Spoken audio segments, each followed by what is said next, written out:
Hey, Brett here with Boho Camper Vans. We are working on a 2023 Ford Transit Trail, and we are connecting the upfitter switches for some external lighting.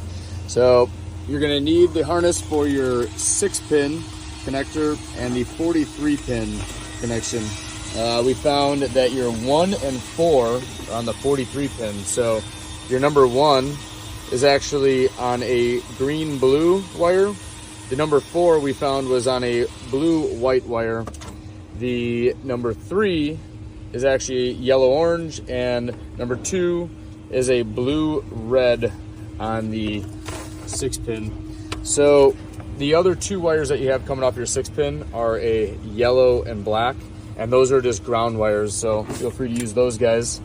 On the 43-pin, it came with this looped wire, and we actually found that that was under the tape and already made that connection from this aftermarket, or not aftermarket, but the harness from Ford. So hope this helps out a little bit to speed the process along for you guys.